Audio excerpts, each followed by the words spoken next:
الحمد لله الذي أمرنا بقراءة باسمه وعلمنا ما لم نعلم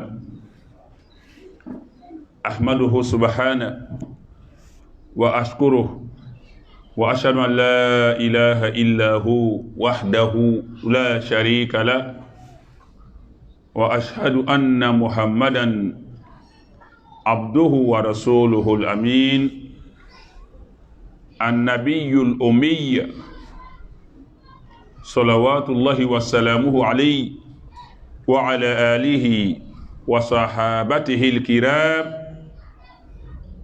ومن والاهم بإحسان إلى يوم الدين أما بعد السلام عليكم ورحمة الله وبركاته. Je commence mon intervention au nom glorieux d'Allah subhanahu wa ta'ala, exalté soit-il, le clément, le miséricordieux, par essence et par excellence. Lui, Allah ta'ala, qui nous a ordonné dès l'aube de la mission du prophète Mohammed sallallahu alayhi wa sallam, qui nous a ordonné la science, la lecture, et tout en nous ordonnant cela, il nous a enseigné lui-même ce que nous ne savions pas à travers notre père Adam alayhi salam, en ce sens qu'il nous dit dans le chapitre 2 du Coran: Allama al-Adam al-asma'a kullaha. Il a enseigné à Adam tous les noms, même des choses qui ne sont pas encore inventées en notre temps, qui vont être inventées peut-être plus tard. Leur nom existe auprès d'Allah Ta'ala. Et cela, il a enseigné à notre père Adam.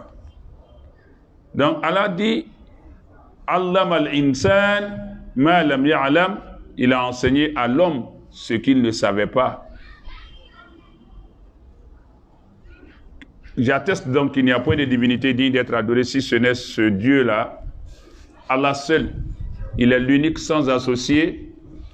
Et j'atteste que Muhammad sallallahu alayhi wa sallam est son prophète et son messager, l'illettré, l'analphabète, pas l'ignorant, mais l'illettré, l'analphabète, an-nabi al-ummi. En arabe, al-ummi, c'est quelqu'un qui n'a pas été dans une école, qui n'a pas été auprès d'un maître, qui n'a pas bénéficié d'un enseignement pour obtenir un savoir. C'est celui-là qui est appelé al-ummi, l'analphabète, l'illettré. Cela est différent de al-jahil, l'ignorant. Jahil veut dire ignorant. Mais on peut être illettré, analphabète, mais pas ignorant. Et vous allez le voir tout à l'heure, incha'Allah ta'ala.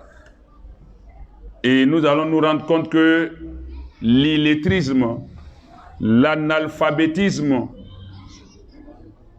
s'y est mieux au prophète Muhammad sallallahu alayhi wa sallam qu'à quiconque. Lui, le traité d'analphabète, d'illettré, cela est une qualité. Mais nous autres, nous traiter d'illettré, d'analphabète est un défaut. C'est un rabaissement. Donc nous implorons en abondance auprès d'Allah Ta'ala pour le prophète Muhammad sallallahu alayhi wa sallam le salut, la paix, la miséricorde et la bénédiction, ainsi que pour sa famille, ses compagnons et tous les gens qui les suivront jusqu'au jour de la rétribution. Je tiens d'abord à remercier nos frères et sœurs qui ont organisé cette assise avec à leur tête notre imam Ousmane Silla, et qui ont bien voulu me faire l'honneur de me choisir comme intervenant, communicateur. qu'ils en soient récompensés par Allah Ta'ala. En même temps, à cette aube de rentrée scolaire, et aussi en ces temps de défis majeurs pour l'islam, en particulier, mais en général aussi de défis pour l'humanité en termes de science, je dis que le thème là, il est opportun, il est très pertinent. Il est très très pertinent, très opportun, à plus d'un titre. Donc je les remercie pour ce choix-là, réaliste, et qu'Allah fasse que ce qui va être dit ici soit profitable autant à moi qui parle et à vous qui écoutez. Ambalma Slamaou. Et ce thème-là, il n'est autre que, l'importance du savoir, tout simplement. Mais dans le libellé qui m'a été donné, dans la lettre de sollicitation, ça a été formulé l'importance de la recherche de la connaissance. Si je partais directement sur ce thème-là, vous et moi, on va être en déphasage. Parce que le savoir est différent de la connaissance. Il y a le savoir, il y a la connaissance. Or, le courrier me demande de parler de la connaissance et non du savoir. Donc, si je viens tomber sur la connaissance, on se serait perdu dans mon intervention. Et donc, tout commence par le savoir, la science, avant d'aboutir à la connaissance. Ceci dit donc, moi-même, j'ai par le réalisme reformulé pour dire, au lieu de l'importance de la recherche de la connaissance, il s'agit plutôt d'aller à partir du point zéro, qui est l'importance même de la science, l'importance du savoir. Une fois qu'on va acquérir cela, c'est en ce moment que le savoir acquis peut se transformer en connaissance. Car elle nous donne la bonne compréhension. Et comment be nyashi ambalma uma ala tando kofe ani soli keni kofe ala kidakan sallallahu alayhi wa sallam kofo somadan yi ka wele la koyin na ɲɔgɔn baro lɔni nafa kan lɔni lɔyɔrɔ an ka yira k'a fɔ ko lɔni diɲɛ bɛ taga bolo min kan bi lɔyɔrɔba de b'a la mɔgɔ kolɔnbali kunfin bi tele na tɔɔrɔya balo o fana y'a damana bana le ye farikololabana bana bɛ yen hakililabana bɛ yen hakili banaw ka ca fatɔya le y'a bɛɛ ta belebele an ka min lɔ mais bana misɛn dɔw bɛ fatɔya ɲɛ yanni i ye se fatɔya ma o bɛɛ ye hakili bana kunfinya ye bana dɔ le ye lɔnnibaliya bana dɔ lo an bɛna a bana yɔrɔ ye sisan o la n'an balimaw ko k'an ye na kuma kan bi diɲɛ bɛ bolo min kan o ka ko dɔ le ye ka na bila tuguni an bɛ wagati min na ekɔli wuli wagati nin na bɛɛ bɛ girinna bi an den bɛ taa ekɔliso la cogo min o ye lɔnni lɔyɔrɔ min b'a la a bɛ nɔ min bɔ adamaden ka ɲɛnamaya la o la an b'o fo mun kosɔn walada ni a bɛnna wagati ma n'an ka foli kɛ an bɛ dugawu kɛ ala ye ne min bɛ nana ɲɛfɔ ani an mun bɛ nana lamɛn ala an bɛɛ nafa don a la o bɔnin kɔ a la min ɲinina an fɛ ko an ye kuma fanba kɛ nanzarakan na ni n ma fili o la an bɛna min fɔ nanzarakan na o bɛna caya n'a bamanankanlama ye a julakanlama nka ale kelen de bɛna segin an bolo julakan na mɛ an bɛna kundagala surunya ka a kuma ka a lakori ka a kisɛ fɔ mɔgɔw ɲɛna julakan na min ye lɔnni ta koɲa ye sisan pour ce qui est de la science du savoir je l'ai dit et je le répète Allah qualifie le prophète Muhammad sallallahu alayhi wa sallam d'illettré. Huwa alladhi ba'asa fil ummiyina rasulan. c'est Allah qui a suscité parmi les illettrés, les analphabètes, un messager qui n'est autre que le prophète Muhammad sallallahu alayhi wa sallam, parce que le peuple arabe n'avait pas d'écriture, n'avait pas de texte en tant que tel, à proprement dit, codifié avec des règles syntaxiques, des règles de grammaire, de conjugaison, etc., etc. Donc, ils étaient considérés par leurs contemporains, les Gréco-Romains et autres, comme des illettrés, des gens attardés aux idées rétrogrades. Et donc, c'est dans cet état-là, dans cette condition, dans cette situation qu'Allah a envoyé le prophète Muhammad sallallahu alayhi wa sallam. Et donc, d'un peuple illettré a surgi un prophète et messager illettré. Et qualifier le prophète sallallahu alayhi wa sallam d'illettré ummi en arabe, c'est une qualité qu'Allah lui-même a reconnue en lui. Parce que, étant illettré, si cela est admis, il va sans dire que son corollaire sera de reconnaître que donc le Coran est un miracle. Parce qu'un illettré qui ne sait pas lire, qui ne sait pas écrire, et qui révèle la plus grande science de toute l'humanité, qui met au défi toutes les grandes civilisations, que cela émane d'un illettré, c'est vraiment une merveille. Donc que le prophète sallallahu alayhi wa sallam soit véritablement illettré est un signe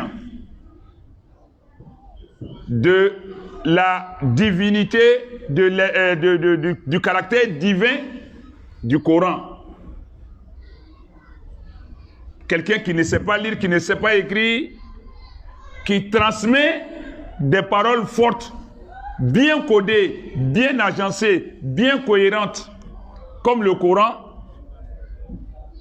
c'est que le Coran est un miracle. Il provient d'Allah. Hormis le prophète Muhammad sallallahu alayhi wa sallam, à qui il convient de dire qu'il fut un alphabète illettré, à nous autres, c'est je dirais un rabaissement que de nous laisser qualifier, de nous laisser être qualifiés d'illettrés d'analphabètes. C'est rabaissant maintenant pour nous autres.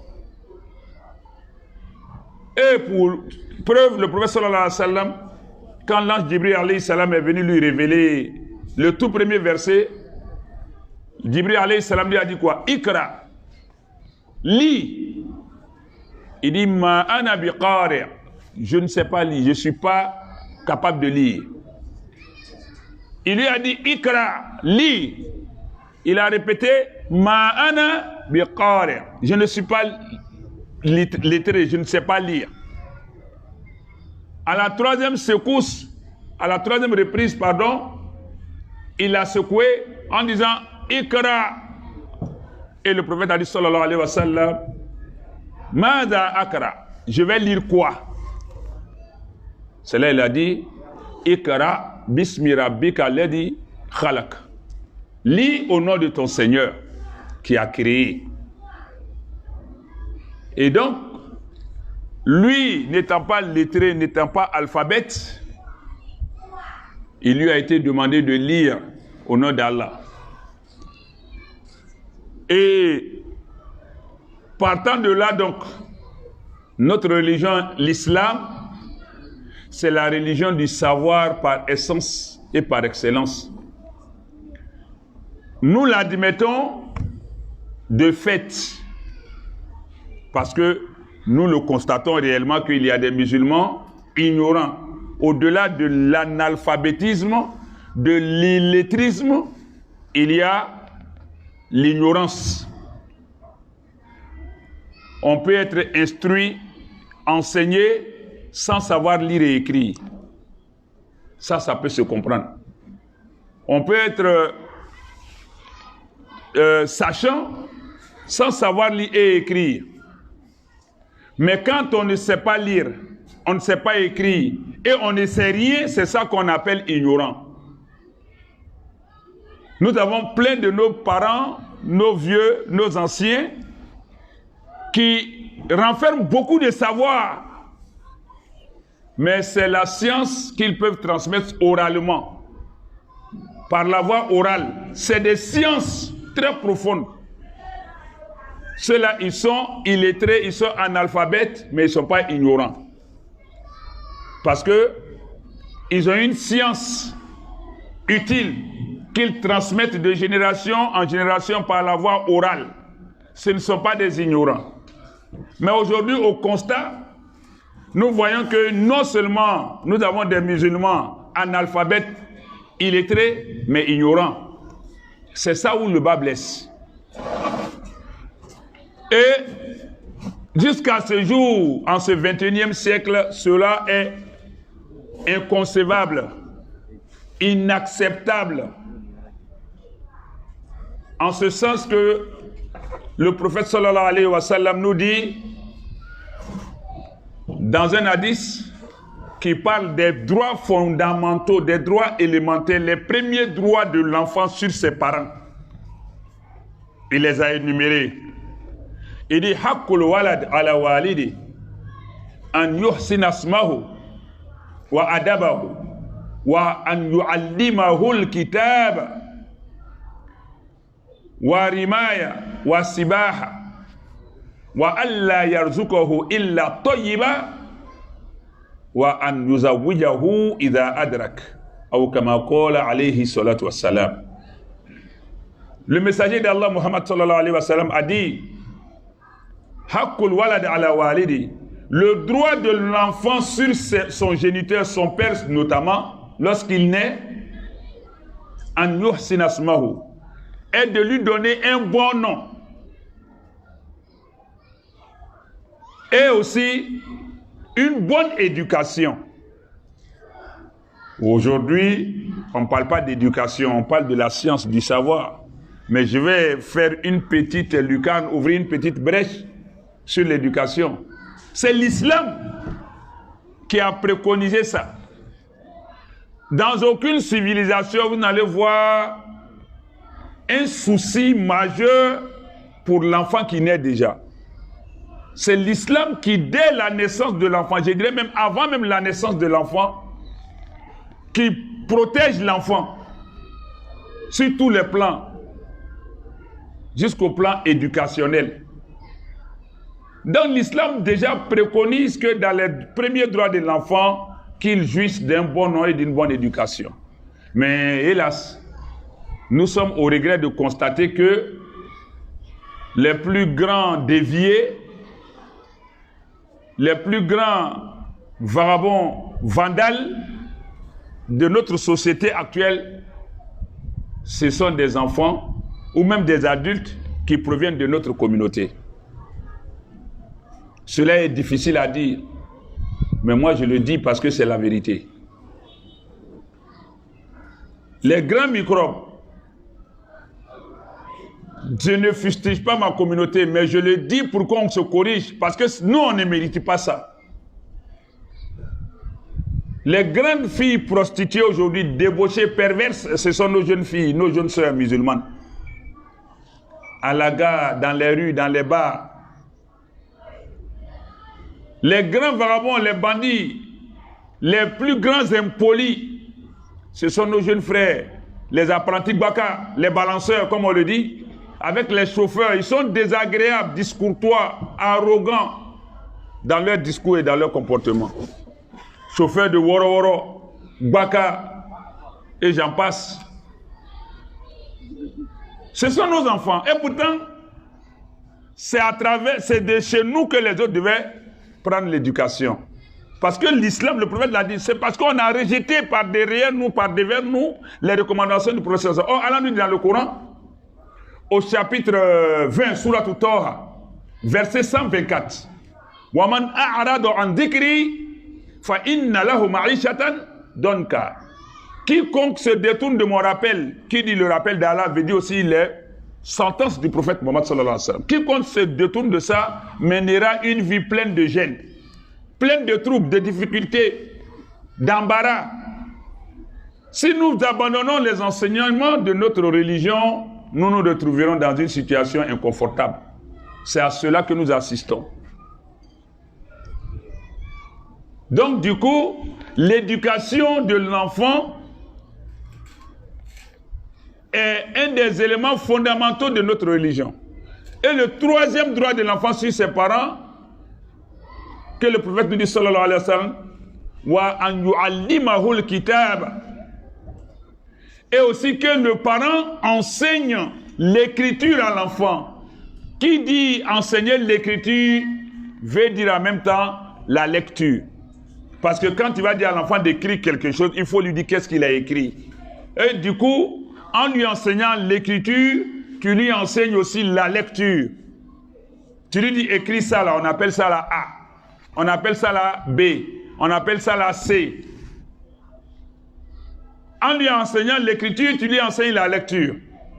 Et du coup, tu lui apprends à être un intellectuel. Ça fait le troisième droit de l'enfant sur ses parents. Mais c'est dans notre communauté encore qu'on a le plus grand nombre, non seulement d'analphabètes, d'illettrés, mais d'ignorants. C'est paradoxal.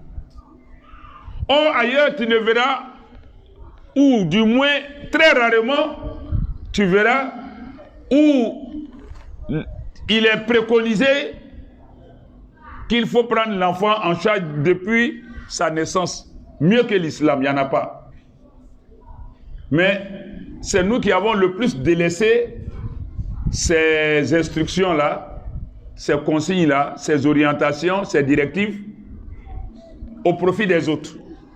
Et c'est nous qui sommes indexés du mauvais doigt. C'est paradoxal. Pour ne citer que ces trois premiers éléments, et j'irai plus loin. Warimaya, et le prophète sallallahu alayhi wa sallam, Wasibaha d'abord, d'enseigner à l'enfant la nage, la natation. Ici, littéralement, c'est la natation qui est dite. C'est la nage qui est citée. Mais dans le fond du hadith, il s'agit du développement physique du corps de l'enfant. Il faut apprendre à l'enfant à maîtriser son corps, à sibaha, la natation, la nage. Ça veut dire, non seulement tu développes son intellect, mais tu développes aussi son physique, son corps. Il peut apprendre toutes sortes de sports licites en islam. On va me dire, donc il y a des sports illicites en islam, oui, il y a des sports illicites en islam. Notamment la boxe comme ça. Parce que dans la boxe, on vise toujours à frapper le visage. On boxe le visage. Tous mes respects. Bonne arrivée, le doyen. Oustaz Abou connaît de Dabou. Ah, ok. Il dit, je suis en face de sa cour. Donc, je suis ton hôte alors. Ok. Je ne savais pas où. On dit étranger à gros yeux, je ne vois pas clair. Je suis rentré dans le quartier sans savoir où je me retrouvais. J'ai été guidé jusqu'à la table d'ici même. Et donc, l'enfant peut apprendre tous les sports qui peuvent lui permettre de développer son corps. Au-delà de ça, Warimaya et le prophète sallam et le tir à l'arc. Pour dire encore que c'est un sport qui a été demandé, mais ici il s'agit de toute activité d'utilité publique. Parce que le tir à l'arc concernait les gens qui devaient défendre l'islam en cas de guerre. Apprendre à tirer à l'arc, te mettre au service de la communauté pour la défendre en cas d'attaque. En cas d'attaque, pardon. Et cela, par ricochet, peut s'attribuer à toute activité d'utilité publique. Le musulman, donc, doit non seulement développer l'intelligence de son enfant, lui inculquer la science, lui ouvrir les portes des activités pour développer son corps. Il y a des sports de combat et d'autres sports. pourvu que ça se fasse dans des conditions permises par l'islam. Le karaté, comme j'ai mon frère là, mon maître Adeshina qui est là, alhamdulillah, merci beaucoup pour ta présence. On peut faire le karaté, on peut faire d'autres sports, le lancer de javelot, le lancer de poids. Il y a d'autres sports que je ne maîtrise pas, je ne peux pas tout énumérer, mais tout ce qui permet de développer le corps. Il y a la gymnastique, il y a d'autres. Mais aussi le tir à l'arc. Il peut faire la police, l'armée, la gendarmerie, la douane, les eaux et forêts. Il peut faire toutes sortes d'activités qui peuvent profiter à la communauté. Voici ce que l'islam demande. Mais qui sont les plus grands chômeurs aujourd'hui?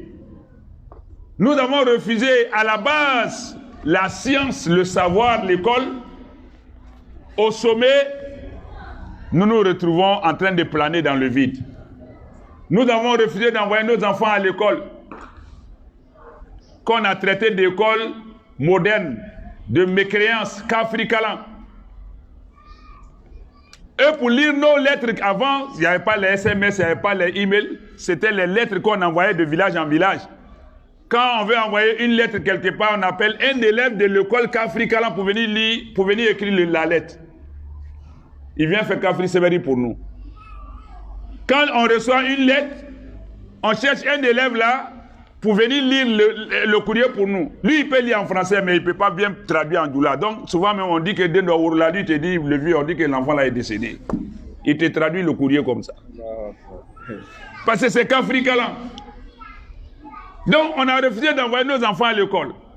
Et le qu'Africalan a permis aux autres d'être des députés, des maires, des juristes, des juges, des militaires, des policiers. Ils ont occupé toutes les postes avec ce qu'Africalan.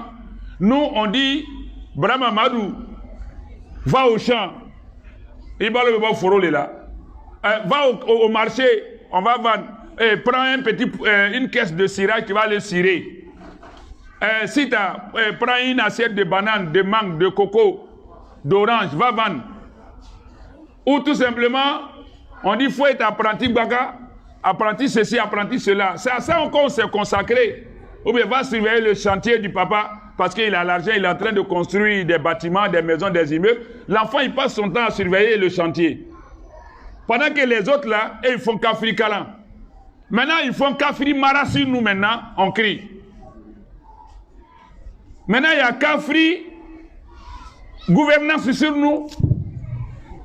Aujourd'hui, on dit ici, crapaud ne tombe pas dans l'eau chaude là. Il ne sait pas qu'il y a deux façons d'eau, eau froide et puis eau chaude. Ni tori ma benjika na tano ko diefla. Maintenant, frotokale chilaka lambenyana.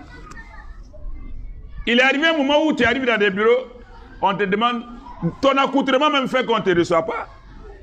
Ton nom même fait que même si tu es en veste, mais on te reçoit bien. Mais une fois qu'on dit, monsieur, s'il vous plaît, à qui avons-nous l'honneur? Quand tu dis, je m'appelle Abou Kone, on dit, à quelle barre ici, ça. Ça devient autre chose. Donc, alhamdulillah, les choses ont commencé à rentrer dans l'ordre parce qu'on a compris.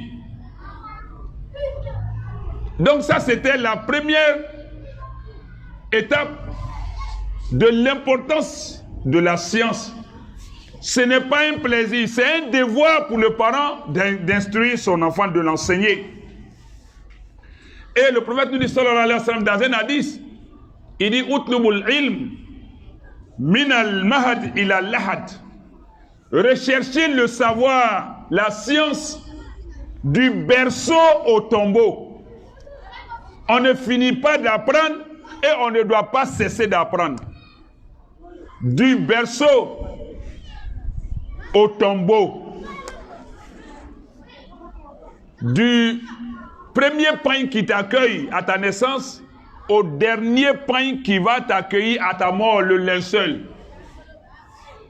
Tout ce parcours-là doit être parsemé de la recherche de la science, du savoir. Mbalma Slamao, on a fait une fois si ça a d'adjana nazrakana. Abamanangalama le mouye, on a dîné l'oni dîneli. silamaya yɛrɛ ka fanga sɔrɔ ni lɔnni le ye ni kalan de ye mun kosɔn alakira sallallahu alaihi wasallam kunfiya ye masiri le ale ma ni ko alakira sallallahu alaihi wasallam ko kunfin de i ka makiri le bawo a y'a kunfiya bɛ na kuranna ya kabako le bange mɔgɔ min ma taa kalan na a t'a tɔgɔ sɛbɛ a t'a kala ni a fɔra ko kuranna o bɔra o tigilamɔgɔ le nin kan i b'a lɔn k'a fɔ ko kuranna bɔra yɔrɔ de la yɔrɔ min tɛ yan ye a bɔra ala fɛ o yɔrɔnin kɔnɔ ale y'a kunfiya ye masiri ye n'a bɔra ale la an tɔw fɛn fɛn bɛ yan kunfiya tɛ masiri ye an ma kunfiya masiri tɛ kunnasuru lo an ka diinɛ yɛrɛ ye lɔnni diinɛ le ye bawo alakira ta nin kɔfɛ sallallahu alaihi wasallam ala yɛrɛ ka an yamaruya ko an ye kalan de kɛ alakira fana tuguni sallallahu alaihi wasallam ale y'a yira k'a fɔ ko den ka hakɛ fɔlɔ a bangebaaw kan o le ye ka tɔgɔ ɲuman di den ma ka jogo ɲuman don a la ka tila ka mɔgɔ kalanni ye kalan tɛ dɔrɔn dɛ k'a fɔ dɛ mais a ye se k'a sɛbɛn den yɛrɛ y'a hakɛ an ya diinɛ ma fɔ ko k'a kalan fɔ la dɛ ko k'a kalan a sɛbɛn yɛrɛ la d'abord nka bi n'i k'a filɛ a bɛ kɛ kɔnɔnafili le an ma mɔgɔ mun ye kunfin ye ka caya o le y'an n'u silamɛw ye mɔgɔ mun jogo tiɲɛna ka caya o le y'an n'u ka denw ye fana hali mɔgɔkɔrɔba dɔw b'a la jogo tiɲɛniya kɔnɔ y'a fitinin ma an bɛ taa ye a fa n'a ba yɛrɛ olu yɛrɛ ni a cɛ ka jan i n'a fɔ jɛgɛjɛla ni baji gariw fala an n'u le la tiɲɛni bolo ma sungurubasow kamelebasow komi an tɛ jogo kan n'o tɛ fɛn wɛrɛw bɛ an tun bɛ n'o fɔ yan a bɛna mɔgɔw choquer mais tiɲɛ don et puis a bɛ taa terrain kan a bɛ taa enquête kɛ a bɛ taa ye ko tiɲɛ don mais an tɛ jogo kan fɔlɔ a tiɲɛni fan bɛɛ a kuntigiya fanba bɛ an n'u ka duladenw ni silamadenw de bolo tiɲɛni fan fan a kuntigiya ni kuntigiya ye tan kɔnɔ dɔ b'an n'u bolo kunfiya an b'o ɲɛfɛ an ka denw bali ka don l'école la ko kafiriya kalanw lo an k'an ta kɛ denw bɔ ye k'o bila dugu ɲɛfɛ lomuru feere baranda feere tigɛ feere cɛmaninw samara siraji bɛ d'o ma walima u bɛ taa lɔgɔ la u bɛ taa foro la walima u bɛ taa to cɛkɔrɔba ya chantier kan walima u bɛ taa to apprentiya balanceli la mobili la ka na o bɛɛ kɛ sisan o t'o tɔgɔ sɛbɛnni la hali ni min ka kalan dɔɔnin kɛ a bɛ dan kilasi 3 kilasi 6 la o b'a bɔ ka bila dugu ɲɛfɛ bon apprenti bɛɛ b'i fɔ asalamu aleykum sa kayifa a b'a arabukan wɔɔrɔ fo ele yɛrɛ karamɔgɔcɛ bɛ lɔ k'a filɛ mais a danna sira la min sɔrɔla m'o ta ka yɛrɛ nafa a b'a ta ka tiɲɛni kɛ o tɛ seli o bɛ kala o min dɔlɔ bɛ min comprimé bɛ ta seli tɛ kɛ fa filan bɛ nɛni n'a yɛrɛ ma bugɔ ba filan bɛ nɛni n'a ma bugɔ chauffeur t'a fɔ apprenti ma to nka lɔnni le tɛ yen an n'u b'a dan sira la n'an ka dɔɔnin k'a la o le k'an bila balawu la bi an ma lɔnni nafa ye an ma lɔyɔrɔ y'a la lɔnni le ye adamaden masiri ye ka lɔnni sira tagama o ye an ka diinɛ labato sira dɔ le ye o ye ala ka yamaruya labato le ye o ye alakira sallallahu alaihi wasallam a ka yamaruya labato dɔ le ye silama kunfin de ka kan ka kɛ kabako ye mɔgɔw ɲɛna silama lɔnnikɛla o tɛ kabako ye silama kunfin o le ye kabako ye i ma ye abu hurayra ta radiyallahu ta'ala anhu tuma min na a donna silamaya la kura ye lɔnni ɲini fan fɛ a ko alakira sallallahu alaihi wasallam ko ale bɛ maloya k'a sigi kalanda la n'ale k'a si sanga filɛ ko ale ma fɛn caman lɔn a bɛ maloya k'a sigi kalanda la alakira kama sallallahu alaihi wasallam ko i n'i si sanga nin a ka di o y'a fɔ i ma ko cɛkɔrɔba lɔnni ɲinina cɛkɔrɔba kalankɛla ou bien o y'a fɔ i ma ko cɛkɔrɔba kolɔnbali cɛkɔrɔba kunfin a ko cɛkɔrɔba kalankɛla ka fisa n'a cɛkɔrɔba kunfin ye ko bon o tuma na lɔnni ɲini o yɔrɔ la alakira ko sallallahu alaihi wasallam ko an ye lɔnni ɲini kabini an ba famu na afo an bamfan na fo kata se anga kasangema fo to wala ye loni yini kata yi woloma fo kata se sayama loni mote koroyala ma loni fana mote segala anyinina loni le ba demander ka kan horonya dafani dima ki daraja korota ki dambe sabati oroni na Allah kira ka dit ça de la sallallahu alayhi wa sallam dans un hadith du prophète sallallahu alayhi wa sallam, il dit quoi? Il dit khuyira Sulaiman bayna al-mal wal mulk wal ilm fakhtara al-ilm fa'uti al-mulk wal mal.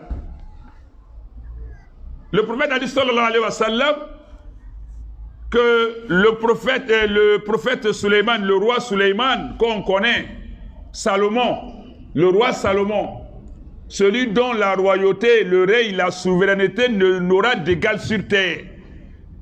Puisque Allah lui a promis cela. Il a demandé à Allah de le donner à nul autre encore le semblable du pouvoir que lui il a détenu sur terre. Et Allah lui a concédé cela. Tu as beau être un souverain, un roi, un président, un empereur sur terre, qui que tu sois, ton règne ne va jamais égaler celui de Suleiman alayhi salam, Salomon. Il a tout eu. Les génies étaient à son service. Toutes sortes d'animaux. Il entendait le langage de tous les animaux. Il maîtrisait le vent. Son règne s'étalait sur toutes les créatures. Allah lui avait tout soumis. Les végétaux, les animaux, les éléments de la nature, tout lui était soumis, jusqu'aux fourmis, même les fourmis. Il avait une maîtrise sur tout cela. Mais, comment il a fait? Le prophète nous dit, sallallahu alayhi wa sallam, khuyira Sulaiman, Allah a donné la liberté de choix à Suleiman. Bayna al-mal, entre la richesse, wal mulk, la royauté, wal ilm, et la science, le savoir. Entre les trois, la richesse, la royauté et la science. Suleiman, il n'a pas choisi la richesse, alayhi salam. Il n'a pas choisi la royauté. Il a plutôt choisi la science, le savoir. À travers la science, il a obtenu la royauté. Et à travers cette royauté, il a obtenu la richesse. C'est ce que les savants nous disent. Man arada dunya fa alayhi bil ilm. Wa man arada al-akhirah fa alayhi bil ilm. Wa man arada huma fa alayhi bil ilm. Celui qui désire avoir ici-bas, le monde ici-bas, il lui incombe de rechercher la science, le savoir. Celui qui recherche l'au-delà, il doit s'attacher à la science. Celui qui veut à la fois les deux, dunya et l'autre côté, il lui est obligatoire de s'attacher à la science. Et quand nous regardons même autour de nous, quelqu'un qui fait marcher plus une entreprise, c'est qui? Ce sont les manœuvres. C'est d'abord les manœuvres. Parce qu'une entreprise de construction, c'est des manœuvres, c'est la main-d'œuvre qu'on utilise. C'est les manœuvres qui creusent. C'est eux qui actionnent les machines au soleil, sous la pluie, dans le froid, dans la chaleur. C'est eux qui font la ferronnerie, le ferraillage, la maçonnerie. C'est eux qui font tout le gros boulot. La fouille, tout. Toutes sortes d'activités, c'est les manœuvres d'abord qui sont au soleil. Au port, c'est eux qui jettent les sacs les sacs de café, cacao et autres. Dans les grandes exploitations agricoles, c'est eux qui travaillent. Donc, ils fournissent plus d'efforts, gagnent plus d'argent. Ce sont les ingénieurs qui sont assis dans les bureaux climatisés, qui ont des voitures de service, qui sont là, qui signent. Mais pourquoi? Parce qu'ils ont la science. La science les met dans un confort que toi, tu ne peux pas approcher. tu verras quelqu'un qui te permet d'avoir un courage intellectuel et mental. Quand on ne sait pas quelque chose, celui qui sait mieux que nous, malgré notre courage, il nous rend lâches. Parce qu'il va nous dire des choses qui vont nous effrayer, qui vont nous déstabiliser, qui vont nous ébranler. Mais quand nous savons ce qu'il sait, ou mieux que ce qu'il sait, il va beau nous effrayer avec la parole ou bien des gestes, nous sommes là imperturbables parce que nous avons aussi quelque chose derrière la tête. C'est pourquoi le prophète sallallahu alayhi wa sallam a dit, il dit al-harbu khud'a.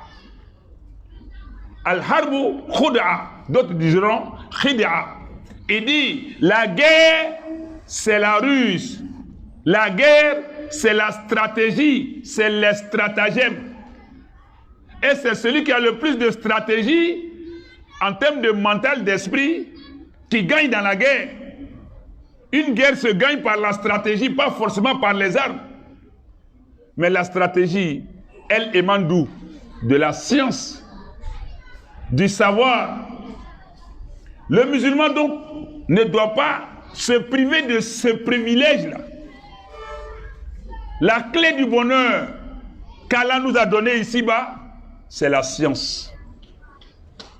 C'est à travers ça donc qu'on peut avoir une maîtrise des choses ici-bas. En balmao, l'oni est fembale. Oronina, ala kira ko sallallahu alayhi wa sallam, aka disa dola. Comme Massa Sulemana, mi toro bola. Aya masaya nyonte na soro mo siboro dugukolo koka. Ala ya la jarabi. Ka korobo ni fen sabaye aye kelenta nafolo masaya ani loni ala yo flale jira ala aye kelenta Massa Sulemana aye munke alayhi salam aka loni le keren keren ayre aka loni le sugandi loni sababu yala aka masaya soro loni ne ka ke masaya dilama masaya le fana sababu la nafolo sorola afana ya masaya ni akanyini ala fe ko ala kana nyogo di danfen si mantuni ale kofe ala ko lairu tai ikela masa sugu sugu dugukolo ko ka anga munu to me ko ka toronge sanu na ka toronge nafolo ka keti asima surunyen Massa Sulemana alayhi salam aka jagala mais obe sorola muna loni ne va demander ika horonya. Ni loni tila ikela loni ke baga ya join. Ole ban farafina ni nanzara uche tumado. Oye babu wereli. Loni kela ban fe farafio. E farafina yo. Na nanzara u le rodo bo boro anka fangateo. Ni ko to fanga abe faragbe ni farafinjewa. Ni ko dusu asa abe faragbe ni farafinjewa dusu ali ko barka adamadeya moya tin est-ce que mi ba mbolo ya bo bolo mais mungoso ame kunshie onyakoro mukoso ame majigoye loni anu be minge tolo na olubo ke loni nyinina anu be minge batara la olubo ke sebeyala ante se ga kekele orokoso alaba fanyina kurana kono kurana suram bisabani kono dona aya kono dona alakodi hal yastawi alladhina ya'lamuna wal ladina la ya'lamun inma yatadhakkaru ulul albab alako yala mo kanyana mo mu be kolon mo mu ka kalange loni be mo mu na yala olu kanyani ne ni mo ye munu te foilo alaba fanyina la ko hakilimo kiyabe moomuna olu doron de be hakili jigini ko le savoir affranchit l'homme, donne à l'homme sa personnalité, son autorité, son indépendance, son autonomie, sa dignité. Oui, la science le fait. Quand tu sais, tu sais. On peut emprisonner quelqu'un physiquement, mais on ne peut pas emprisonner sa pensée, son savoir. Même en prison, ceux pour lesquels on le met en prison, il fera pire que ça en prison. Il va toujours diffuser la même science. On ne peut pas vider sa tête. On vit avec, on meurt avec. Et ça nous rend dignes, fiers. Et ça te met en confiance, la science, le savoir. Et il n'est jamais minime. Pour peu qu'il soit, quand on prend soin de ça, ça nous affranchit. Pourquoi aujourd'hui l'Afrique est à la traîne du monde occidental?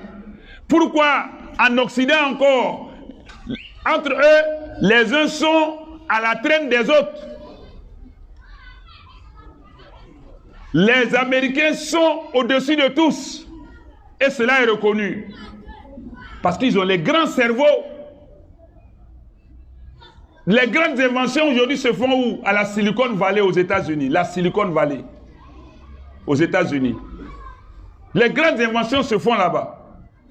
La technologie aujourd'hui qui est en train de gérer le monde, nous allons y venir. L'ignorance ne va plus être celui qui ne sait pas lire et écrire. Hein.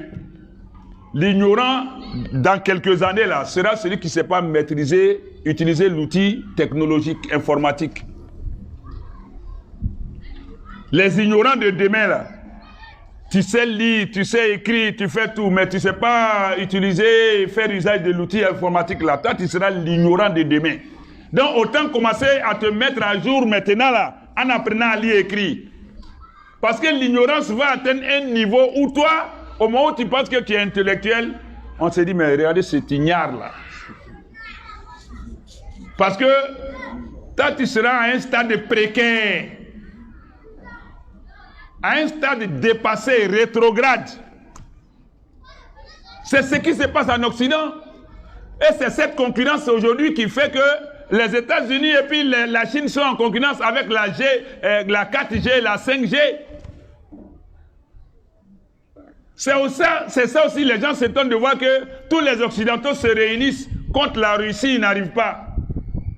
C'est vrai, il y a les moyens économiques, le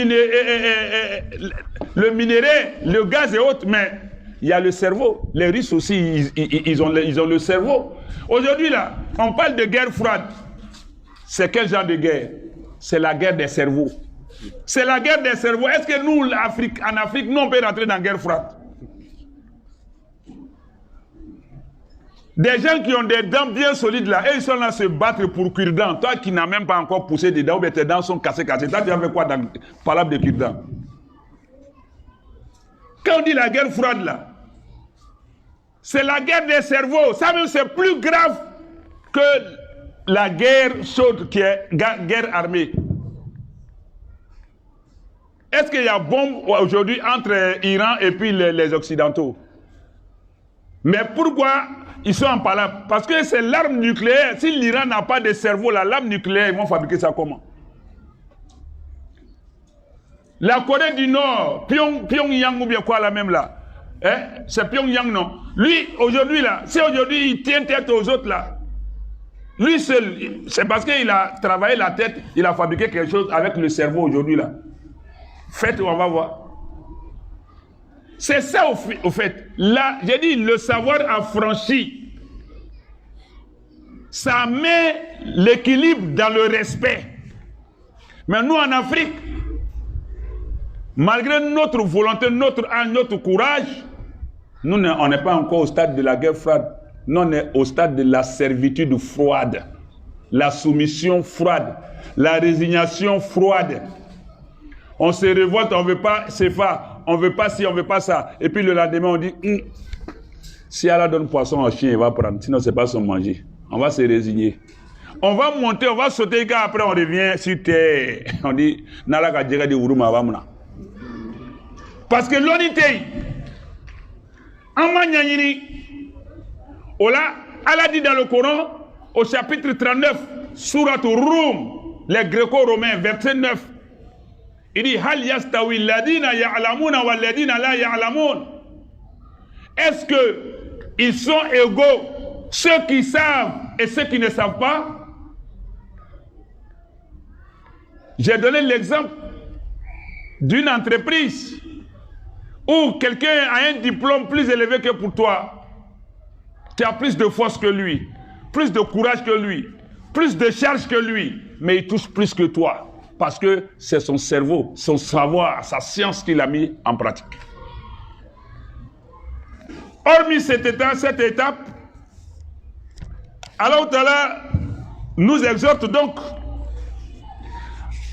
à la science. Aujourd'hui, la recherche de la science n'est pas une option. Ce n'est pas une alternative pour le musulman. Contrairement à ce que nous pensons, ce n'est pas la réalité. Que si je veux, j'apprends. Si je veux, je n'apprends pas. Non. Un musulman conscient de sa religion, qui veut être serviable à sa personne, à sa famille, à sa communauté, à son pays, à l'islam, au monde entier, la recherche de la science s'impose à lui. À plus d'un titre.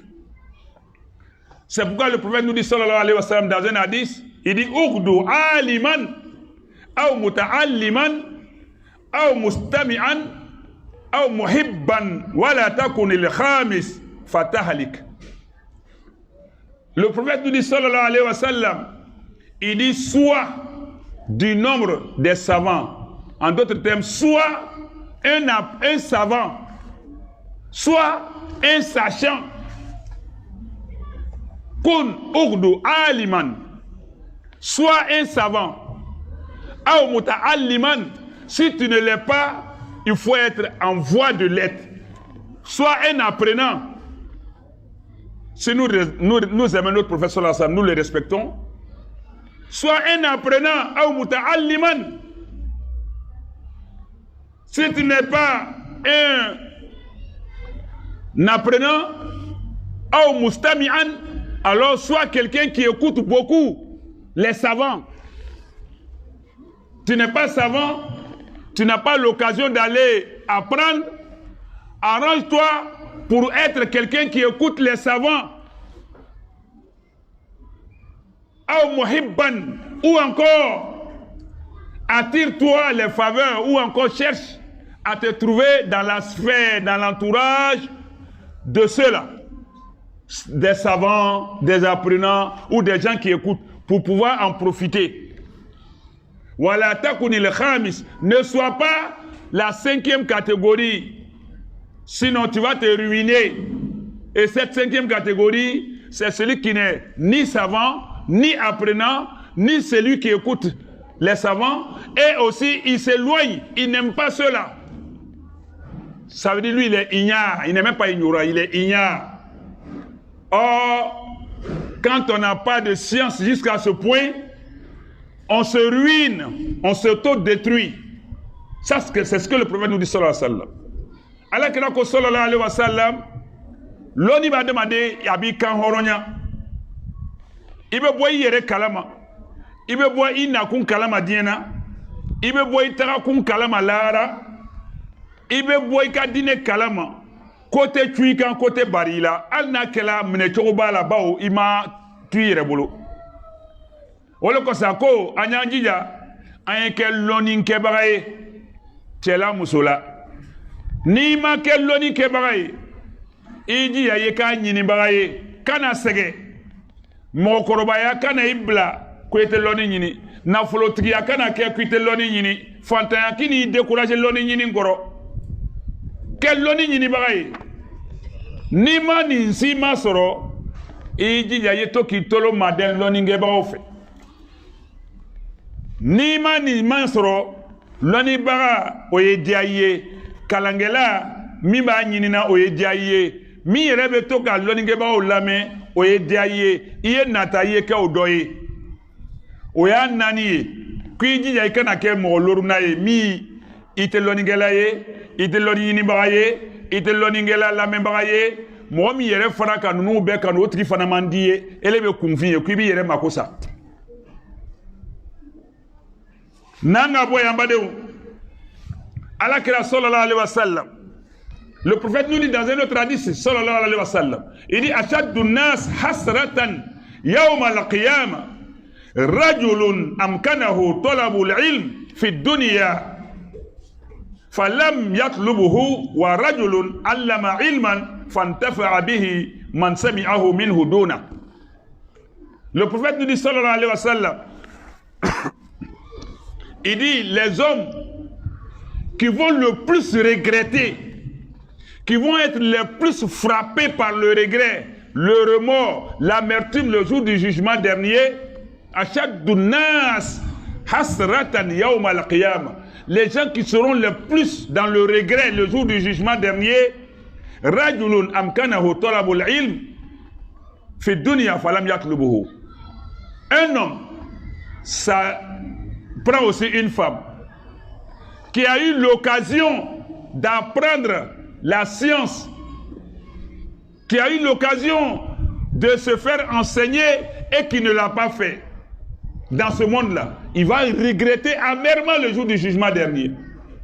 Et aussi l'autre homme, l'autre personne qui a eu de la science, qui l'a enseigné aux autres, et les autres ont pu en tirer profit ici-bas, ont pu se frayer quelque chose, se préparer quelque chose avec ça dans l'au-delà. Lui-même qui leur a enseigné là, lui n'a pas pu en profiter. Lui aussi sera pris de remords.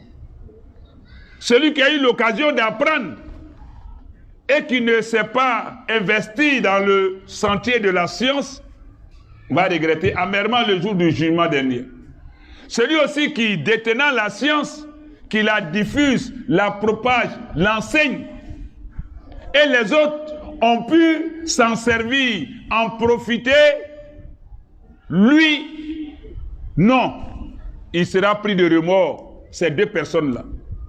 Allah kila ko sallallahu alayhi wa sallam, mouamou ya nimisa bena bunyelara lo kateme betaka, kolon ta fanfe, loni ta fanfe, ole ye mouye, Allah ka sababu ya do mouami sengoro, Allah ka noya mouami ye, atibese ka kalange, ka loni nyini dununya kono ya, ama nyini, a kotri ya bono, ya nimisa bena gbele ya lahara, ani mouami ka loni ke, ale ka mou kalala, a ka loni jensen ka lase, ale ya lase munu ma olu ka ta ko tonobo ala, ale yɛrɛ ma se ka tonobo loni na.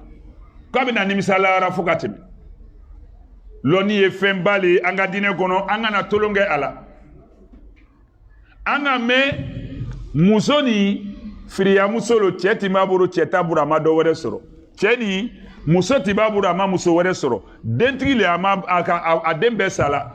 A tɛ baara la tuguni, baara tiɲɛna. Mɔgɔ t'a la tuguni, nafolotigi kɔrɔ lo, minisiri kɔrɔ lo, kasoden kɔrɔ lo, dugutigi kɔrɔ lo, mais lɔnikɛla kɔrɔ lo o tɛ yen. On peut traiter quelqu'un d'un ex, un ancien en tout domaine, mais il n'y a pas d'ancien savant. On peut voler à l'homme sa femme, c'est bien. On peut comploter pour lui faire perdre sa place, son travail. On peut lui arracher tout ce qu'on veut, mais on ne peut pas lui voler ni lui arracher sa science. Et c'est ça qui fait notre personnalité. C'est ça qui est notre lumière. C'est pourquoi le prophète sallallahu alayhi wa sallam nous dit encore dans un autre hadith, puisque c'est avec les hadiths que nous allons évoluer, il dit إذا أراد الله بعبد خيرا فقهه في الدين وزهده في الدنيا وبصره عيوبا. Le prophète nous dit sallallahu alayhi wa sallam, lorsque Allah veut du bien à quelqu'un, au-delà de la science profane, de la science laïque, Allah l'instruit, l'enseigne, la science religieuse dans ce bas monde, et aussi lui permet de se tenir, de ne pas se laisser emprisonner, emporter par dunya. Parce que quand on ne connaît pas, on se laisse berner illusionné, entraîné par Dunya. On n'a pas de sens de discernement quand on n'a pas de science. Tout ce qui nous est miroité paraît prenable, bon.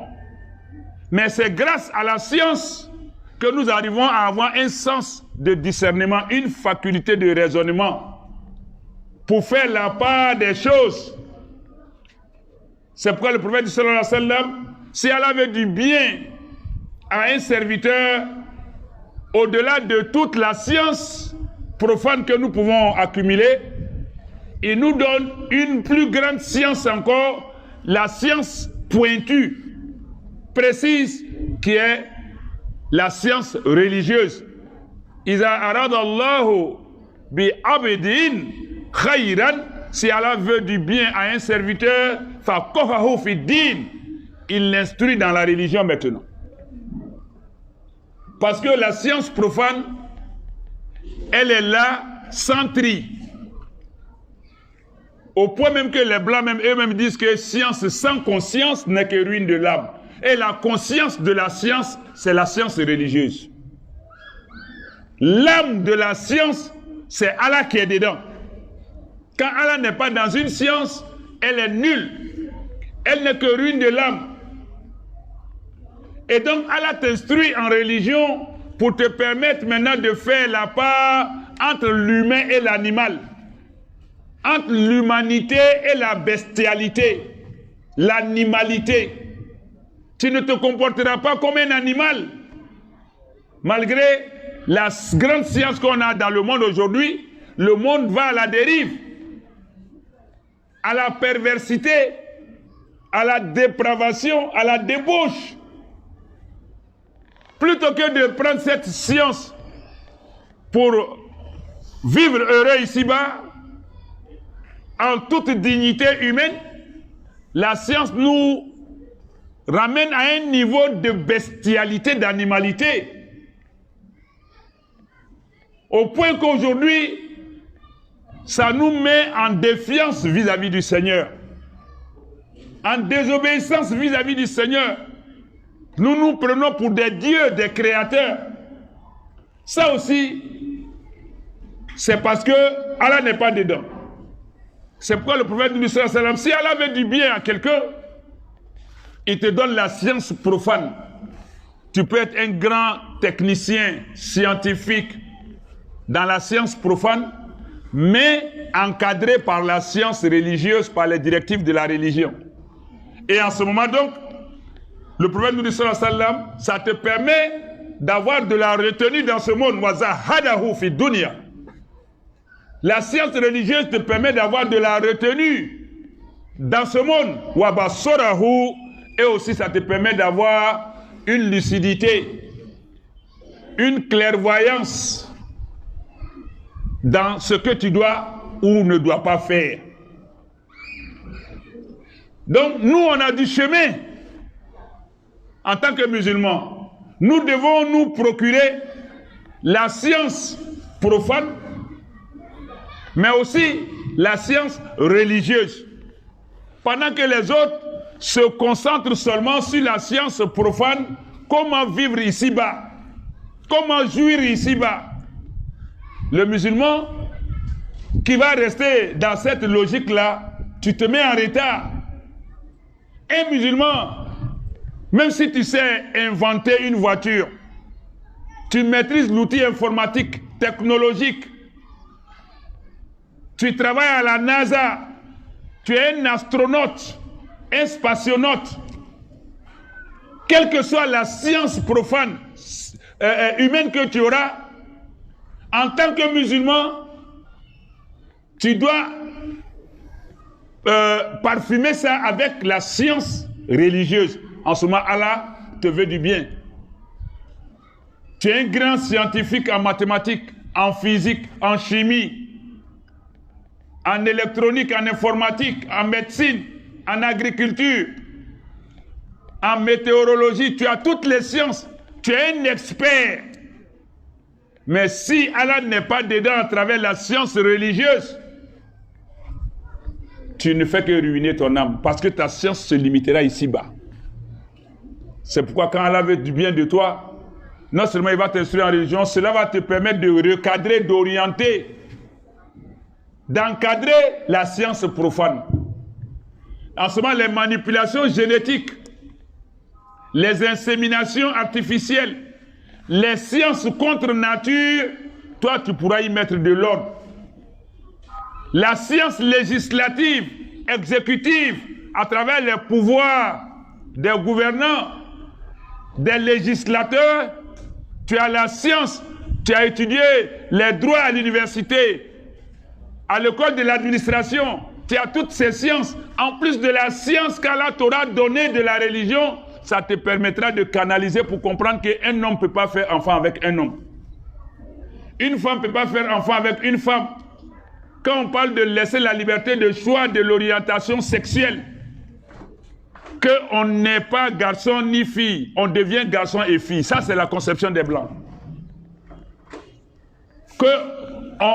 On n'est pas homme, on n'est pas femme. On devient homme, on devient femme.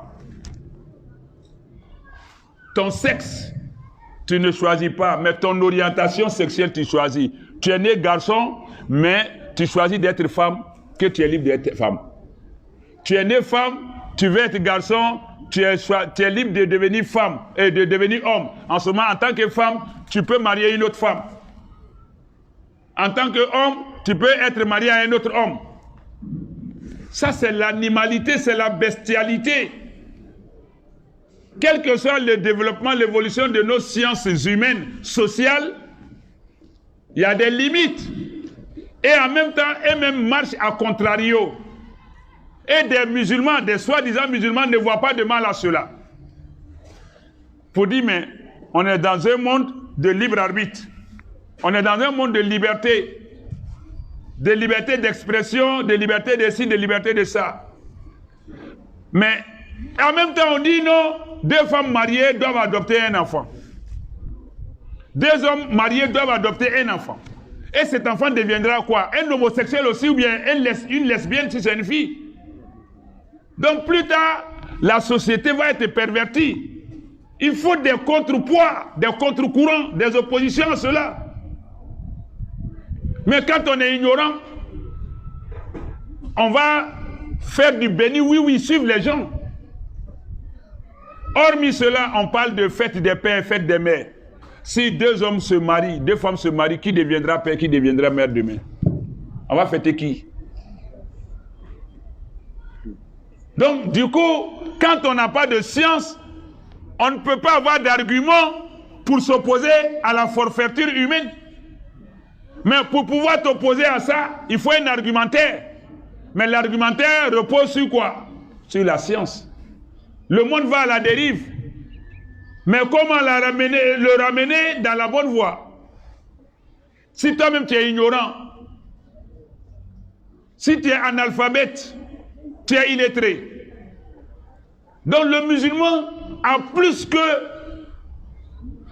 l'obligation de s'instruire. C'est ce que le prophète nous dit sallallahu alayhi wa sallam. Si tu as ton doctorat en sciences économiques, en sciences ici, en sciences ça, essaie d'adapter ta science économique, financière là, à ce que l'islam dit. Il y a l'usure qui est interdite. Le riba, le prêt à intérêt est interdit. Or, la finance conventionnelle aujourd'hui dans le monde tourne autour de ça. Tel pays a fait crédit à tel pays a fait don de ci. Ce n'est pas des dons, hein? Non, mais quand tu n'es pas instruit, tu penses que tel pays occidental ou asiatique a fait don d'un stade à la Côte d'Ivoire.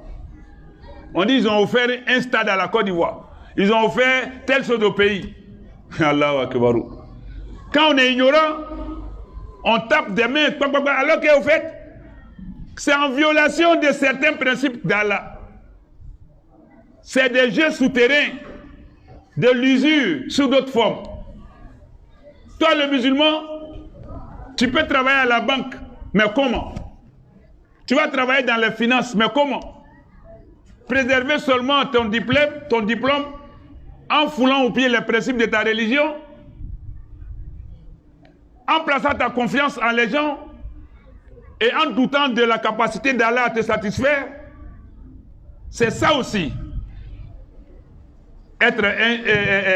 Rechercher la science. Et au-delà de ça, donc, il faut retenir que tout n'est pas d'avoir la science. Il faut aussi être celui qui va gérer la science. C'est pourquoi le prophète nous dit, sallallahu alayhi wa sallam, dans notre hadith, il dit, Afatuddin salasa. Il dit, 3 personnes ou 3 catégories de personnes constituent un danger pour la science, pour le savoir. Fakihun fajir. Il dit, un théologien, un savant religieux pervers. Il a toute la science religieuse qu'il faut, mais il ne l'applique pas. Comme je l'ai dit, celui qui aura une science qui ne l'aura pas appliquée va regretter le jour du jugement dernier. Il faut aussi, une chose est de détenir la science, une autre chose est de l'appliquer. C'est en cela que il ne faut pas forcément regarder les gens qui ont la science. Il faut les écouter, il faut les regarder, mais il faut aussi savoir s'envoyer soi-même, savoir se comporter avec la science. Qu'est-ce que la science, elle dit? Si lui, il est en porte-à-faux, en contradiction avec ce qu'il enseigne, ne doit pas toi te conduire là-bas. Mais lui, il constitue un danger, parce que ce qu'il enseigne, s'il va au contrario de ce qu'il enseigne, ça perturbe ceux qui l'écoutent, qui le suivent. Donc lui, il devient un danger pour la science, c'est ce que le prophète a dit sallallahu alayhi wa sallam. Le deuxième, Imam Jahir, un guide inéquitable, un chef injuste, lui aussi constitue un danger pour la religion. Et le troisième, Mujtahidun Jahil, la religion a un grand danger à travers quelqu'un qui est très dévoué, très motivé, mais il est ignorant. Que c'est un danger pour la religion. C'est un cadre où il est carré dans la tête. Quand il s'agit de la religion, il est motivé plus que tout le monde. Il est dopé même. Mais Jahil, le prophète dit, malgré cela, à cause du vide qui est dans sa tête là, c'est un danger. Lui, contentez-vous de lui dire, il faut attacher bâche, il faut détacher. Mettez les chaises, mais ne le laissez pas s'asseoir ici pour prendre le micro. Ne le laissez pas avec les enfants pour dire, bon, toi, il faut surveiller les enfants là, il faut leur montrer, ah, bah, t'as ça. Parce que c'est un danger, c'est un poison. C'est un déchet toxique pour la religion. Mujtahidun Jahil. Donc, une chose est d'être vivace dans le corps, mais il faut être vigoureux dans la tête. Sinon, on devient un danger pour la religion. Et le temps qui m'est donné, il me reste 10 minutes encore. Inch'Allah, je pense qu'on pourra dire d'autres choses. Pour ce qui est de la chance, donc, Allah dit Innama yakhsha Allah min ibadihi al-ulama, inna Allah azizun ghafur. Surat Fatir, le Créateur, chapitre 35 du Coran, verset 28. Allah dit ceci: parmi ses serviteurs, seuls les savants, littéralement le verset dit seuls les savants craignent Allah. Allah est certes puissant et pardonneur. Littéralement, c'est ce que le verset veut dire. Mais littéralement aussi, si on prend ce verset, ça nous perturbe. Innama yakhsha Allah min ibadihi al-ulama. Seuls les savants craignent Allah parmi ses serviteurs. Mais quand nous lisons ça comme ça, littéralement, en apparent, c'est beau. C'est ce qu'Allah dit. Mais quand nous regardons nos imams d'aujourd'hui, nos prêcheurs d'aujourd'hui, nos prédicateurs d'aujourd'hui, nos guides d'aujourd'hui, nos cheikhs d'aujourd'hui, nos mukaddam d'aujourd'hui, est-ce que ce que Allah dit, ils ne font pas en contradiction? Ils exploitent les gens.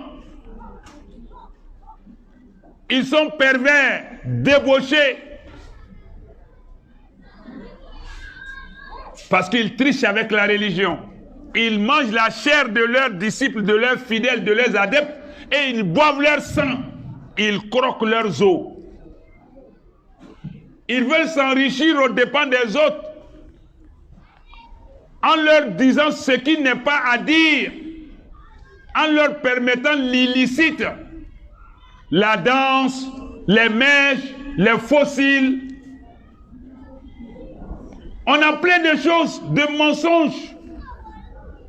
Donc Allah a dit quelque chose, mais nous sommes perturbés quand nous regardons dans la réalité.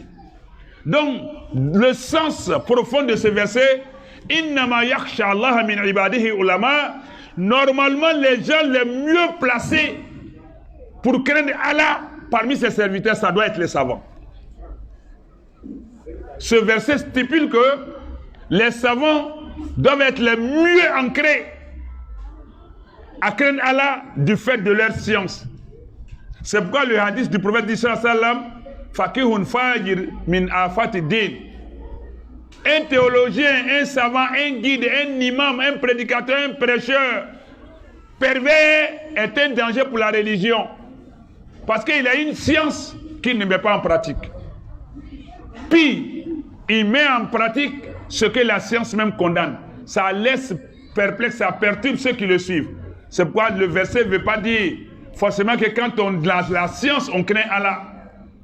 Mais plutôt dire que quand on a la science, on devait être les premiers, les mieux placés à craindre Allah. C'est ce que ce verset veut dire.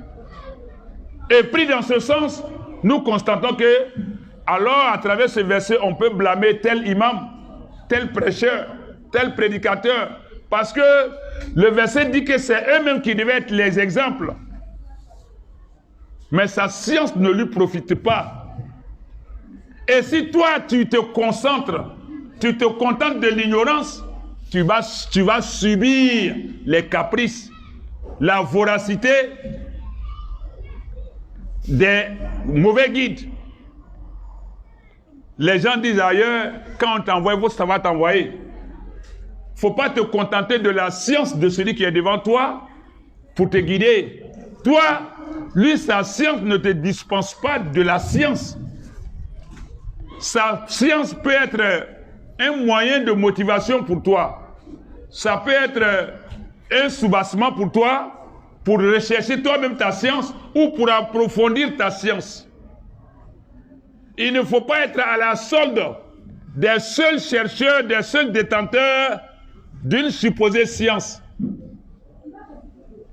L'imam qui s'assoit devant, ou bien qui dirige le guide et autres, c'est parce que vous pensez qu'il a une science que vous mettez à sa disposition. Mais est-ce que vous ne pouvez pas vous affranchir de lui en vous enseignant, en apprenant vous aussi? Pourquoi rester seulement à sa solde? Au point qu'aujourd'hui, il y a des guides qui disent à des gens que même si eux ne prient plus, eux et leur famille ont déjà prié pour cela. Subhanallah. Même si vous ne priez plus, vous contentez vous de collecter l'argent et puis nous faire parvenir seulement, moi et puis ma famille. Nous, on a déjà prié pour vous. Vous êtes tous au paradis déjà. Des guides comme ça, qui s'asseyent, qui vous disent, vous êtes déjà au paradis. Wallahi, ils jurent par Allah même que vous êtes au paradis. Et vous criez, wow, atakbir. Et puis il dit, mais envoyez seulement. Hey, mettez ensemble, envoyez. Quelqu'un qui peut partager le paradis, lui, il a bien de l'argent de quelqu'un. Mais quand on n'est pas mûr dans la tête, on se laisse entraîner. Donc, recherchons le savoir pour vivre heureux ici-bas, mais pour aussi bénéficier de la satisfaction d'Allah Ta'ala. Puisque l'islam ne nous interdit pas de chercher les sciences contemporaines, les sciences profanes. Mais il faut toujours avoir à l'idée que c'est en vue d'avoir l'agrément d'Allah, de vivre conformément aux directives, aux instructions d'Allah Ta'ala ici-bas, aux recommandations du prophète Mohammed sallallahu alayhi wa sallam ici-bas, et pouvoir être parmi les élus dans l'au-delà. Allah le dit dans le Coran, au chapitre 28, Surat al-Qasas, les récits, verset 77. وَابْتَغِ فِي مَا آتَاكَ اللَّهُ دَارَ الْآخِرَةَ وَلَا تَنْسَ نَصِيبَكَ مِنَ الدُّنْيَا وَأَحْسِنْ كَمَا أَحْسَنَ اللَّهُ إِلَيْكَ وَلَا تَبْغِ الْفَسَادَ فِي الْأَرْضِ إِنَّ اللَّهَ لَا يُحِبُّ الْمُفْسِدِينَ. Allah dit et recherche à travers ce qu'Allah t'a donné la demeure dernière d'abord et n'oublie pas ta part dans cette vie. Et sois bienfaisant comme Allah a été bienfaisant envers toi. Et ne recherche pas la corruption, le désordre sur la terre. Car Allah n'aime point les corrupteurs. Voici ce que l'islam nous donne comme solution. On cherche la science pour pouvoir nous affranchir de la servitude, de l'ignorance, de l'obscurantisme, du suivisme, de la corruption ici-bas, tout en préservant, en garantissant, en assurant notre vie dans l'autre côté. Voilà pourquoi nous devons chercher la science. Sinon, nous allons rester derrière, barricader derrière la science d'autres personnes qui, elles, ne visent que ici-bas et qui n'ont pas pitié de nous, qui n'hésiteront pas à nous envoyer en enfer, peu importe le prix à payer. Parce que nous nous sommes barricadés derrière ces personnes sans même avoir un petit sens de discernement, une petite lucidité à travers une quelconque science. Le musulman ignorant se fera du tort le jour du jugement dernier. Et je vais terminer, il me reste 4 minutes pour boucler, avec ce hadith. Il y en a tellement. Du prophète Mohammed sallallahu alayhi wa sallam qui dit Al-ilm hayatul islam wa imadul iman wa man alima ilman atamma Allahu ajrah wa man ta'allama fa'amila ilmahu alimahu Allahu ma lam ya'lam. Le prophète dit sallallahu alayhi wa sallam dans cet hadith alors, il dit Al-ilm hayatul islam, la science, le savoir constitue la vie de l'islam. Un islam sans savoir, sans science, est un islam moribond.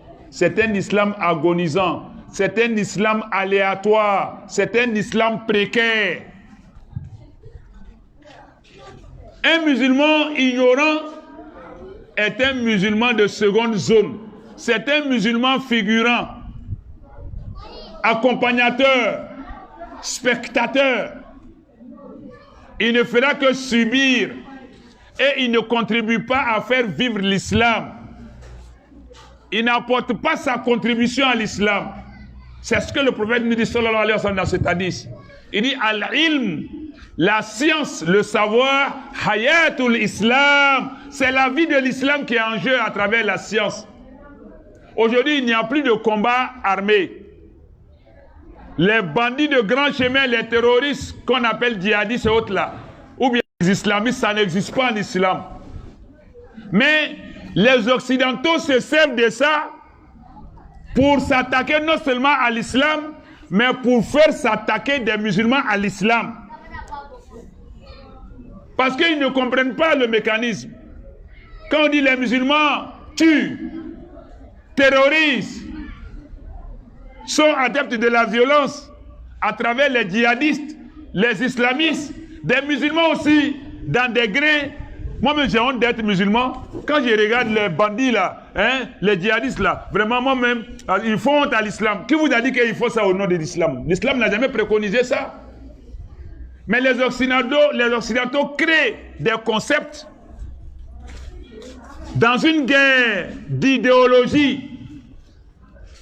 Ils font un lavage de cerveau, mais par notre ignorance, nous n'avons pas les arguments pour dire non. En islam, le terme islamiste ou djihadiste, islamisme ou djihadisme n'a jamais existé du temps du prophète sallallahu alayhi wa sallam. L'islam n'a jamais connu ça. En islam, il n'y a que 2 termes. Islam, musulman.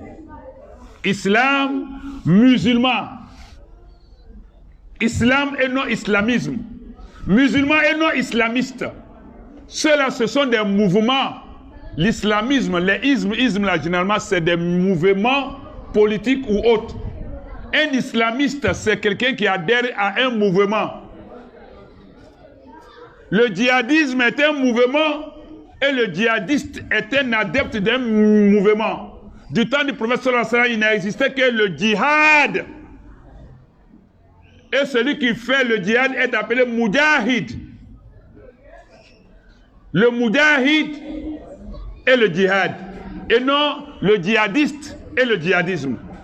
Mais c'est un jeu de mots, de terminologie qu'ils font pour essayer de ternir l'image de l'islam, salir l'islam. Et toi, l'ignorant, tu adhères à ça. Vous voyez, la peine de mort qu'ils sont en train de saboter partout dans le monde. L'islam est une religion barbare, on décapite, on tue. Allah a dit, c'est irrévocable, que le talion là, c'est une garantie de vie. C'est une garantie de sécurité. Si moi je sais que je casse, je crève un œil chez quelqu'un, on va me crever un œil. Si j'aime mon œil, je ne vais pas casser l'œil de l'autre. Mais ce n'est que le 9 octobre, comme aujourd'hui c'est le 9 octobre 2021, ce n'est que le 9 octobre 1981, sous le règne de François Mitterrand, que la décapitation a pris fin en France. Ça fait 40 ans aujourd'hui. Aujourd'hui, là, jour pour jour, aujourd'hui, 9 octobre 2021, ça fait 40 ans net. Est-ce que la France a existé seulement il y a 40 ans? Tout le temps que la France existait là, on tuait les gens, non? Et aujourd'hui, ils disent quoi? Depuis que cette peine-là a été abolie, les meurtres, les assassinats, les tueries se sont multipliés. Quand ça existait, il y avait moins de tueries. Donc l'islam, c'est la garantie. C'est la garantie. Mais quand on ne comprend pas, eux, leur défaut, ils les retournent contre l'islam et toi, tu adhères. Parce qu'ils ont les médias en main.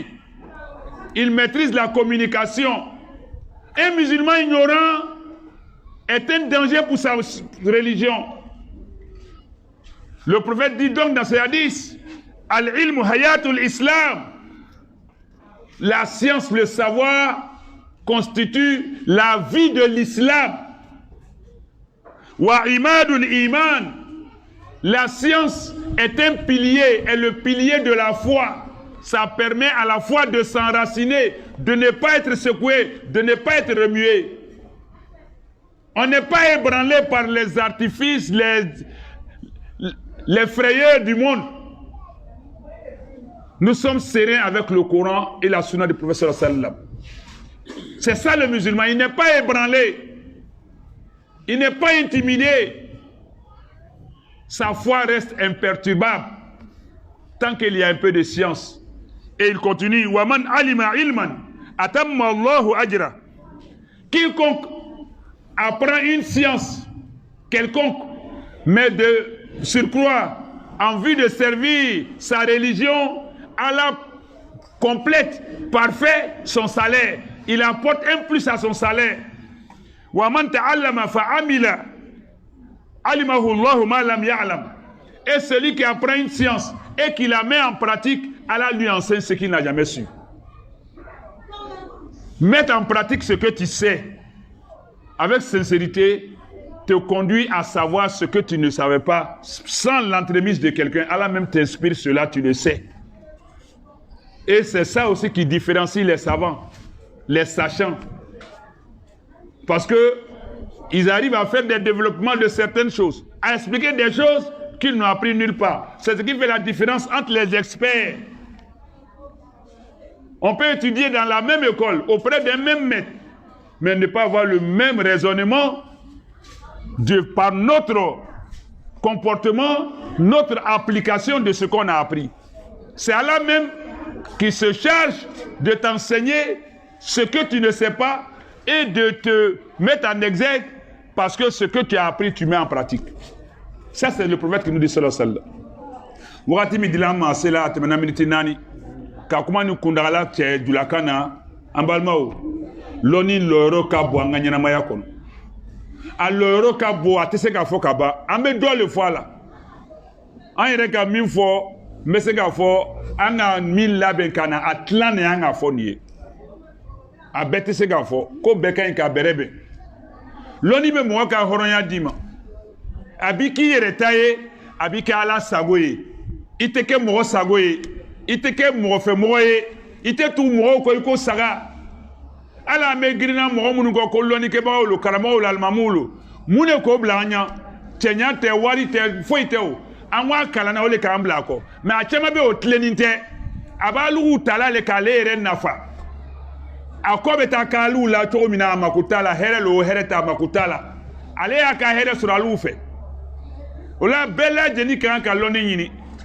nyini tumate teme mote korola loni ma ane si sanga selarom ma est-ce que ne be se ka loni nyini tuwa o ya fo ko mo koroba loni nyini na o kapsa ay fo mo koroba konfi kolombali ola mbadon na nganya dine nyanyini ka lo amaye kwa beta se yorodo ma ni loni ti ateta ni ya dine hami bila wale loni nyini hami bekila ba ile re beta se yorodo re ba lo ka fo ni loni ti ntese ka tanya fetukuni fo ni loni nyini nye kalange ola loni ni kela asoro bagaye ibe dine kanu ibe dine bara ibe dine demena e fana ala anke loni na fo manyini bagawi ala ka femi ndama loni na ala anke ka nafa aka femi fana abena loni min dama ala kan na fama loni kuma ala kra watumna allahumma allimna ma yanfa'una wanfa'na bima 'allamtana ala an la loni afena mi bena nafa ala ika mi yere fana dama loni e fitini lo cheba lo